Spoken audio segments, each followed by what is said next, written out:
ہمارے لیے ثواب کا اور اجر کا سلسلہ جاری رکھے۔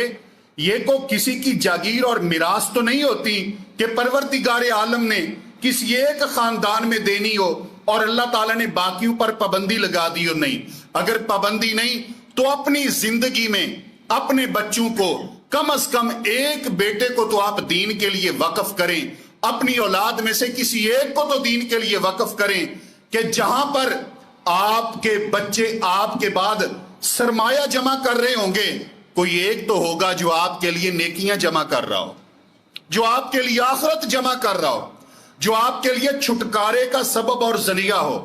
یہاں پر میں وہ حدیث عرض کروں گا، رسول اللہ صلی اللہ علیہ وسلم فرماتے ہیں کہ معراج کی رات مجھے جنت کے اندر قرآن کریم کی تلاوت کی آواز آئی ہے، قرآن کریم کی تلاوت کی آواز۔ میں نے کہا یہ کون ہے؟ فرمایا یہ حارثہ بن نعمان ہے رضی اللہ تعالیٰ عنہ، اور یہ وہ بندہ ہے جو اپنی ماں کے ساتھ حسن سلوک کیا کرتا تھا، جس کی وجہ سے اللہ تعالیٰ نے اس کو یہ اجر عطا کیا ہے کہ جنت کے اندر بھی پروردگار اس کی قرآن کی تلاوتیں سنا رہا ہے۔ یہ تو بچہ اگر ماں باپ کا تابع دار ہے اور اگر بچہ دیندار ہے تو رسول اللہ صلی اللہ علیہ وسلم فرماتے ہیں اللہ تعالیٰ اچانک ایک انسان کا جنت میں درجہ بلند کر دیتا ہے، جنت میں درجہ بلند ہو جاتا ہے۔ جنت میں اے اللہ، اے میرے پروردگار، اے میرے خالق کی کائنات، میرے تو عمل کا سلسلہ بند ہو چکا، عمل تو وہ جو میں کر آیا، پھر اب جنت میں میرے درجات بلند کیوں ہو گئے؟ میں نے ایسا کیا کیا؟ تو اللہ تعالیٰ فرماتے ہیں بدعائی ولدک الصالح، تیرا نیک بیٹا تیرے لیے دعا کر رہا ہے، میں نے یہاں درجات بلند کر دی۔ نیک بچہ، اس لیے اگر آپ کا بچہ کچہری میں بیٹھ کر وکالت کرے گا اس سے درجات بلند نہیں ہوتے،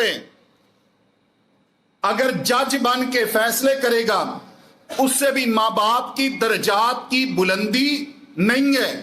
حتیٰ کہ اگر پاکستان میں سب سے بڑا منصب وزارت عظمیٰ ہے، اگر کسی کو وزارت عظمیٰ مل جاتی ہے، وہ وزیر اعظم بن جاتا ہے، وہ ممکن ہے اپنی دنیا تو سنوار لے، لیکن اس سے بھی باپ کے درجات میں ماں کے درجات میں فرق نہیں پڑتا، بلندی نہیں ہوتی۔ لیکن اگر آپ کا بچہ قرآن کا قاری ہے، قرآن کا حافظ ہے، دین کو سیکھنے والا ہے، اللہ کی قسم کچی زمین پر بیٹھ کر بھی اگر وہ ایک حرف پڑھے گا، جیسے اس کو 10 نیکیاں مل رہی ہیں ویسے فوت ہونے کے بعد باپ کو بھی مل رہی ہیں، باپ کو بھی مل رہی ہیں۔ اور اس پر ہم سب کا ایمان ہے، سب کا ایمان ہے، میرا بھی یقین ہے، جتنے لوگ آپ بیٹھے ہیں آپ کا بھی ایمان ہے اور یقین ہے۔ پھر جب اللہ تعالیٰ کی طرف سے ماں باپ کی نجات کے لیے، چھٹکارے کے لیے اللہ نے علم دین کے راستے کو منتخب کر دیا ہے، تو پھر کیا وجہ ہے کہ ہم اپنے بچوں کو اداروں کا رخ کیوں نہیں کرواتے، دین کی طرف کیوں نہیں لے کے آتے؟ میرے محترم ساتھیوں، اداروں میں اس وقت مدارس میں، حفظ میں، کتب میں داخلے جاری ہیں، اس لیے کم از کم ایک بچہ اسے ضرور آپ دین کی طرف لے کے آئیے۔ اگر آپ کو اللہ تعالیٰ نے نہیں دیا یا وہ اس عمر میں نہیں رہے تو پھر کسی ایک بچے کو آپ اس پہ انویسٹ کر کے اس کو دین کی راہ پہ چلا دیں۔ انشاءاللہ جب آپ کا اس پہ سرمایہ لگے گا، جب آپ اس کو یہ منتخب کر کے لے جائیں گے کہ اللہ میرے مرنے کے بعد یہ میرے لیے صدقہ جاریہ بن جائے، تو وہ بھی آپ کا صدقہ جاریہ جاری و ساری رہے گا۔ لیکن اولاد اگر وہ آپ کی دین کے راہ پہ چل پڑی ہے اور آپ نے دین کی شعور اور تمیز انہیں دے دی ہے، تو رب ذوالجلال کی قسم ہے یہ تو مرنے کے بعد آپ کے نیکیوں کی سیل جاری و ساری ہے آپ کے لیے۔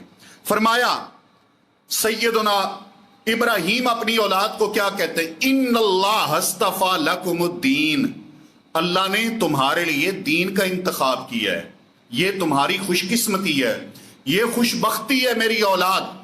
اور جناب یعقوب بھی یہی کہتے ہیں کہ ان اللہ اصطفیٰ لکم الدین، اللہ نے تمہارے لیے دین کا انتخاب کیا، اب کرنا کیا ہے؟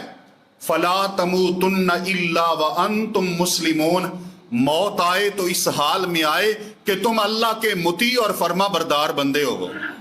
اس کے فرما بردار ہو، اس کی فرما برداری میں موت آئے، اللہ تبارک و تعالیٰ کی بندگی اور اطاعت میں موت آئے۔ اب یہ بھی پتہ ہے کہ ہمیں کوئی موت بتا کے تو نہیں آئے گی کہ میں آ رہی ہوں، کسی وقت بھی آ سکتی ہیں، لہذا انسان کا ہر وقت اور ہر ٹائم ہی ایسا ہونا چاہیے اسے یقین ہو کہ اگر میری موت آ گئی تو میرا اللہ مجھے سرخرو فرمائے گا۔ میں عرض کر رہا تھا کہ جناب یوسف دعا کرتے ہیں تو یہ دعا سیدنا یوسف علیہ السلام نے سیکھی کہاں سے ہے، کہاں سے آئی؟ سیدنا یوسف کی دعا توفنی مسلمہ، اے اللہ مجھے اسلام ایمان کی حالت میں وفات دینا، یہ دعا کہاں سے آئی؟ یہ دعا اپنے بابا یعقوب سے سیکھی ہے۔ یعقوب نے کہاں سے سیکھی؟ جناب اسحاق سے سیکھی ہے۔ اور سیدنا اسحاق نے کہاں سے سیکھی؟ ووصّا بہا ابراہیم، انہوں نے اپنے والد ابراہیم سے سیکھی ہے۔ یعنی باپ جو نصیحت اور جو خیر کی بات بتاتا ہے وہ نسل در نسل جاری و ساری رہتی ہے، آگے نسلیں ایک دوسری کو سکھاتی رہتی ہیں۔ اور اگر باپ ہی اولاد کے لیے اچھائی کی بجائے برائی کا نمونہ ہو تو اولاد نے برائی کی طرف ہی جانا ہے۔ اگر باپ کو نشہ کرتے ہوئے دیکھے گی اولاد تو وہ نشے کی ایکٹنگ کرے گے، پریکٹس کریں گے۔ اور اگر باپ کو وہ دین کی طرف اور مسجد کی طرف اور نماز کی طرف اور تلاوت کی طرف جاتا ہوا دیکھیں گے تو وہ تلاوت کی طرف اور دین کی طرف اور نماز اور مسجد کی طرف آئیں گے۔ اس لیے ہر باپ کو یہ ضرور غور کرنا ہوگا کہ میں جو برائی کر رہا ہوں یا اچھائی کر رہا ہوں اپنے لیے تو کر رہا ہوں، لیکن میں کئی اور لوگوں کے لیے بھی نمونہ بن رہا ہوں۔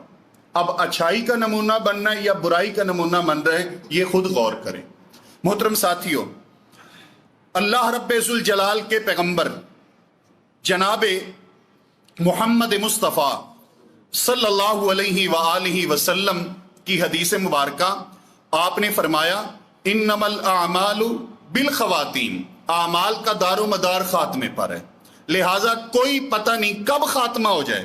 جب علم کوئی نہیں ہے تو ہمیں ہر وقت ہر ٹائم ایسے جملے اور ایسے عمل سے بچنا ہوگا جو ہماری بربادی کا باعث بن جائے۔ اس لیے رسول اللہ صلی اللہ علیہ وسلم نے فرمایا من کان یؤمن باللہ والیوم الآخر فلیقل خیرا او لیصمت، جو بندہ اللہ پر ایمان رکھتا ہو اور آخرت پر ایمان رکھتا ہو تو اس شخص کو چاہیے کہ وہ جب بھی بات کرے خیر کی بات کرے، اچھی بات کرے یا خاموش رہے۔ کیوں خیر کی بات کرنی ہے؟ اس لیے ایک تو اس کا دنیا میں نفع اور فائدہ ہوگا، اور دوسرا یہ ہے کہ اگر خیر کی بات پہ اس کا اختتام ہوا تو چھٹکارا ہو جائے گا، اور اگر بری بات پہ اختتام ہوا تو پکڑا جائے گا۔ محترم ساتھیو، اس اچھے انجام کی انسان قیمت دیکھے، اچھے انجام کی قیمت غور کرے کہ یہ کتنی عظیم چیز ہے۔ اللہ تبارک و تعالیٰ کے پیغمبر جناب موسیٰ علیہ السلام نبوت و رسالت لے کر فرعون کے دربار جا پہنچے۔ فرعون کو چند معجزات سیدنا موسیٰ نے دکھائے کہ یہ ایمان لے آئے، لیکن جس کے نصیب اور مقدر میں ہدایت نہ ہو وہ کہنے لگا کہ یہ معجزات نبوت نہیں بلکہ یہ تو جادوگری ہے، معجزے کو جادو کہنے لگا۔ پھر کہنے لگے اس کے جو حواری درباری مزاری بیٹھے ہوئے تھے کہ اے موسیٰ علیہ السلام ایسے کرتے ہیں کہ ہم مقابلہ کرواتے ہیں موسیٰ کا، ہم اپنے جاننے والے اور شہر بھر کے علاقے بھر کے جو بہترین قسم کے جادوگر ہیں ان کو بلاتے ہیں اور مقابلہ کرواتے ہیں سیدنا موسیٰ علیہ السلام کا۔ اللہ تعالیٰ فرماتے ہیں کہ جادوگر موسیٰ علیہ السلام کے کہنے پر فرعون کے کہنے پر آ گئے جناب موسیٰ کا مقابلہ کرنے کے لیے۔ جب آتے ہیں تو سیدنا موسیٰ علیہ السلام کے مقابلے میں آنے والے جادوگر فرعون کو کیا کہتے ہیں کہتے ہیں فرعون کو، کہتے ہیں اِنَّ لَنَا أَجْرًا إِنَّ لَنَا لَأَجْرًا إِن كُنَّا نَحْنُ الْغَالِبِينَ۔ اے فرعون یہ بتا، اگر ہم جیت گئے، جادوگر آ رہے ہیں جناب موسیٰ کا مقابلہ کرنے کے لیے، اور کیا کہتے ہیں کہ اے موسیٰ، اے فرعون، اگر ہم جناب موسیٰ کا مقابلہ کرتے ہیں، ہم جیت جاتے ہیں، غالب آ جاتے ہیں، تو یہ بتا ہمیں کچھ ملے گا؟ ان لنا اجرن، کوئی اجرت ملے گی، معاوضہ ملے گا؟ اب فرعون نے مقابلے میں جواب کیا دیا، کیا وعدہ کیا؟ کہنے لگا سنو، قال نعم وَإِنَّكُمْ لَمِنَ الْمُقَرَّبِينَ، کہنے لگا ہاں، معاوضہ بھی ملے گا، دولت بھی ملے گی، اور اس کے ساتھ ساتھ میں تمہیں اپنے قریبی لوگوں میں رکھوں گا، عہدہ بھی ملے گا۔ کتنی چیزیں؟ دو چیزوں کا وعدہ کر رہا ہے فرعون، دولت کا بھی اور عہدے کا بھی، دونوں چیزیں ملیں گی۔ جادوگروں کو کہا لیکن شرط کیا ہے کہ موسیٰ علیہ السلام کو شکست دینی ہے تم نے، دو چیزیں ملیں گی، عہدہ بھی ملے گا اور دولت بھی ملے گی۔ اور یہ کس کے دربار سے عہدہ اور دولت ملنی ہے؟ فرعون کے دربار سے۔ وہ کتنا بڑا حکمران ہوگا، آجل امریکہ تے شاہی کوئی نہیں، کتنا بڑا ہوگا، اپنے آپ کو معبود کہتا تھا، اور اس کے جو وزیر تھے، مشیر تھے، ان کے خزانوں کی چابیاں اٹھانے کے لیے ایک جماعت ہوتی تھی۔ یہ کتنا دولت مند ہوگا؟ پھر ظاہر ہے جو عہدہ ملنا ہے اور جو دولت ملنی ہے وہ اسی حساب سے ملنی ہے۔ تو کہنے لگا ہاں ملے گا، عہدہ بھی ملے گا اور دولت بھی ملے گی۔ اب یہ آگئے جناب موسیٰ علیہ السلام سے مقابلہ کرنے کے لیے۔ قالوا یا موسیٰ اما ان تلقی و اما ان نکون نحن الملقین قال القوا فلما القوا سحروا اعین الناس واسترهبوهم وجاءوا بسحر عظیم۔ کہنے لگے اے موسیٰ، پہلے تم اپنا جادو دکھاتے ہو یا ہم اپنا جادو دکھائیں؟ سیدنا موسیٰ علیہ السلام فرماتے ہیں، فرمایا القو، جو کچھ تم نے دکھانا ہے، مظاہرہ کرنا ہے، کرو۔ اللہ تبارک و تعالیٰ فرماتے ہیں جادوگروں کے پاس جو لاٹھیاں تھیں، جو رسیاں تھیں، انہوں نے پھینکی، دیکھتے ہی دیکھتے وہ جادو کی وہ رسیاں اور وہ لاٹھیاں وہ سانپ بن گئے، اژدہا بن گئے، سانپ بن کے دوڑنے لگے۔ اللہ تبارک و تعالیٰ فرماتے ہیں وَاسْتَرْهَبُوهُمْ، جتنے لوگ وہاں پر فرعون کے دربار میں موجود تھے سب کے سب گھبرا گئے، خوف طاری ہو گیا، ڈر گئے۔ وَجَاءُوا بِسِحْرٍ عَظِيمٍ، مالک کائنات فرماتے ہیں بہت بڑا جادو لے کے آئے تھے یہ لوگ جن کو فرعون نے بلایا تھا۔ اس کے بعد اللہ تبارک و تعالیٰ فرماتے ہیں یہ بہت ساری جادوگروں کی جماعت، بہت ساری لاٹھیاں، بہت ساری رسیاں، ان کے مقابلے میں میں نے اپنے پیغمبر جناب موسیٰ کو کیا کہا؟ وَأَوْحَيْنَا إِلَى مُوسَىٰ أَنْ أَلْقِ عَصَاكَ فَإِذَا هِيَ تَلْقَفُ مَا يَأْفِكُونَ،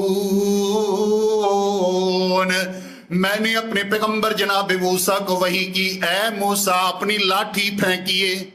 آپ کے پاس جو سوٹی ہے نا، لاٹھی ہے، وہ پھینکو۔ جناب موسیٰ علیہ السلام اپنی لاٹھی پھینکتی ہیں، اپنی سوٹی پھینکتے ہیں۔ سیدنا موسیٰ علیہ السلام جب اپنی لاٹھی کو، سوٹی کو سیدنا موسیٰ نے پھینکا، اللہ تعالیٰ فرماتے ہیں جتنی ان کی رسیاں وہ سانپ بن کے، لاٹھیاں سانپ بن کے پھر رہی تھی نا، ان سب کو سیدنا موسیٰ کا اژدہا نگل گیا، سب کو کھا گیا، کوئی سوٹی، رسی، سانپ بچا ہی نہیں، سب کو کھا گیا۔ جب پھینکا جناب موسیٰ نے تو وہ چھوٹا سا سانپ تھا، ان کو کھا کھا کے وہ بڑا اژدہا بن گیا۔ اللہ تعالیٰ نے فرمایا اب ادھر حق واضح ہو گیا، باطل بھی واضح ہو گیا، اور یہ جادوگر سارے کے سارے مغلوب ہو گئے۔ سیدنا موسیٰ علیہ السلام غالب آ گئے۔ جب یہ موسیٰ علیہ السلام فاتح بن گئے، غالب آ گئے، تو ادھر جادوگروں نے کیا کیا؟ جادوگروں نے آگے سے تعویلیں نہیں کی جیسے ابو جہل نے کی. ہر معجزہ دیکھ کر انکار کر دیتا تھا کہ یہ جادو ہے. جادوگر کیا کہتے ہیں؟ اللہ تعالیٰ فرماتے ہیں وَأُلْقِيَ السَّحَرَةُ سَاجِدِينَ قَالُوا آمَنَّا بِرَبِّ الْعَالَمِينَ رَبِّ مُوسَىٰ وَهَارُونَ. یہ تمام جادوگر سجدے میں چلے گئے. کہتے ہیں ہم اللہ رب العالمین پر ایمان لائے، اس رب پر ایمان لائے جو موسیٰ کا بھی رب ہے، ہارون کا بھی رب ہے.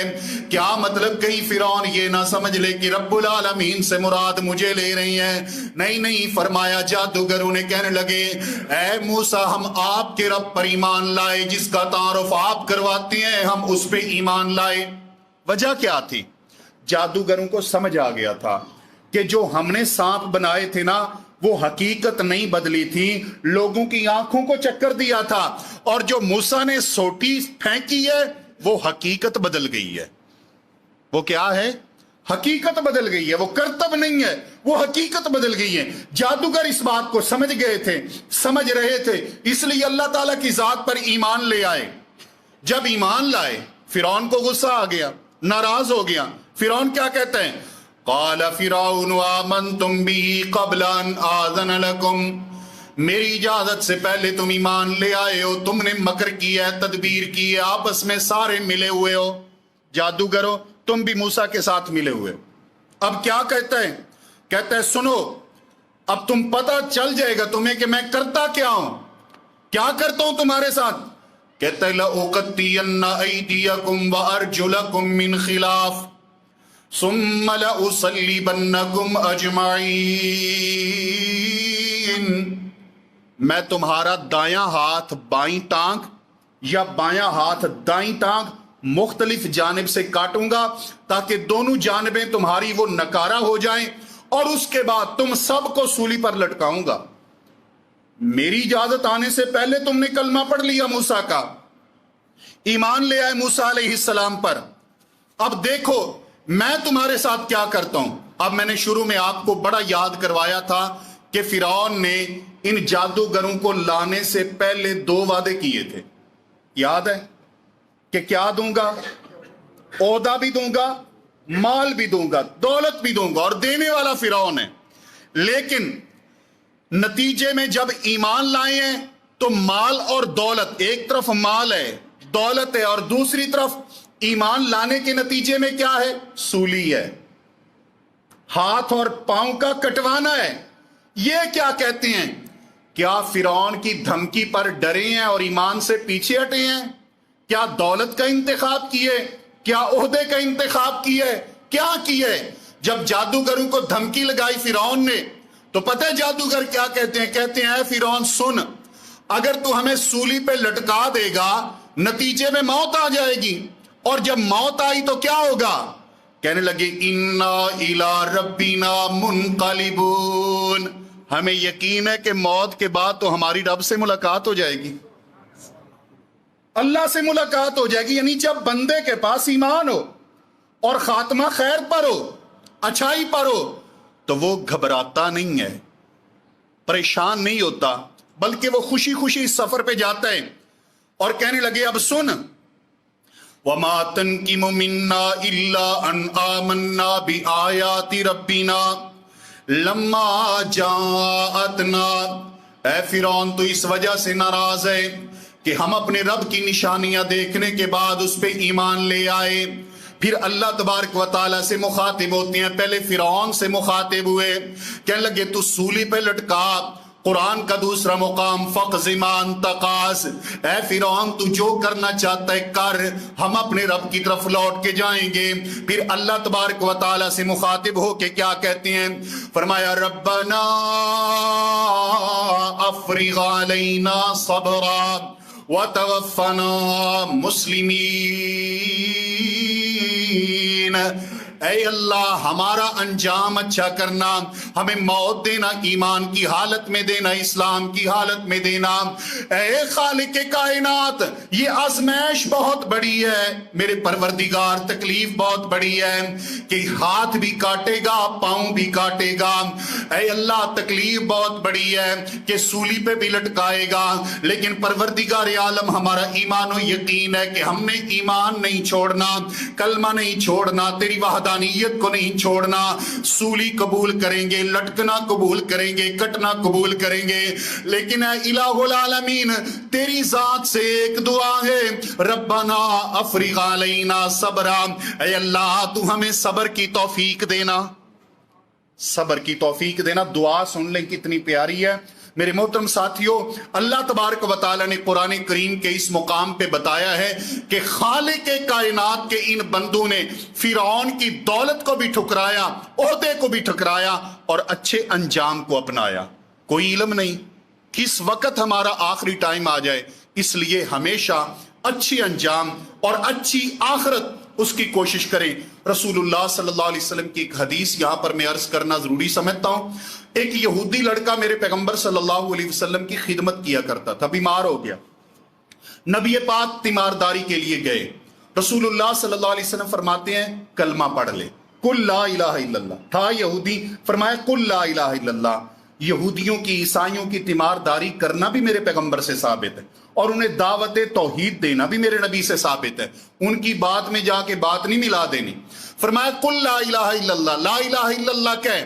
اس نے اپنی آنکھوں سے دیکھا باپ کی طرف دیکھنے لگ گیا۔ باپ یہودی تھا، باپ کہتے اتے ابو القاسم، محمد کی بات مان لو صلی اللہ علیہ وسلم۔ یہودیوں کو بھی پتا تھا، عیسائیوں کو بھی پتا تھا کہ محمد کا دین سچا دین ہے صلی اللہ علیہ وسلم۔ اس نے کلمہ پڑھا اور فوری موت ہو گئی، وفات آ گئی۔ میرے پیارے پیغمبر فرماتے ہیں الحمدللہ الذی انقذہ من النار، تعریف اس اللہ کی ہے جس نے اس کو جہنم کی آگ سے بچا لیا۔ کیا مطلب ہے کہ پوری زندگی یہودیت پہ گزری ہے، موت کے وقت کلمہ پڑھا ہے، آخری وقت اور آخری لفظ جو تھے ان پہ اللہ تعالیٰ نے جنت کا فیصلہ کر دیا ہے۔ اور میرے پیارے پیغمبر نے صحابہ کو فرمایا میرے صحابہ کرام اب اس یہودی کو اس کے سر سے کے پاس سے اٹھا دو، اسے اٹھا دو، ولو اخاکم، اپنے بھائی کی سرپرستی کرو، اس کے کفن دفن کا انتظام تم کرو، اہتمام تم کرو۔ کیا مطلب ہے؟ اگر آپ یہ سمجھتے ہیں کہ میرے فوت ہونے کے بعد میرے کفن دفن کے معاملات سنت کے مطابق نہیں ہوں گے تو وصیت کر کے جائیں، انتظام کر کے جائیں۔ آپ کے کفن اور دفن کے معاملات وہ لوگ کریں جو محمد مصطفیٰ کے طریقے کے مطابق کریں، جیسے پیارے پیغمبر نے بتایا کہ اب اس یہودی کو اٹھا دو اور اس کی مکمل سرپرستی اپنے بھائی کی کفن اور دفن کی تم کرو۔ اس لیے ایسا نہ ہو کہ پوری زندگی آپ اللہ تبارک و تعالیٰ کے توحید پر، پیغمبر کی سیرت پر گزاریں اور بعد میں آپ کا جنازہ بھی سنت کے مطابق نہ ہو۔ اس لیے سارا انتظام اہتمام اپنی زندگی میں کر کے جائیں۔ اللہ مالک کے کائنات سے دعا ہے رب دنیا بھی اچھی کرے اور آخرت بھی اچھی کرے، آمین ثم آمین۔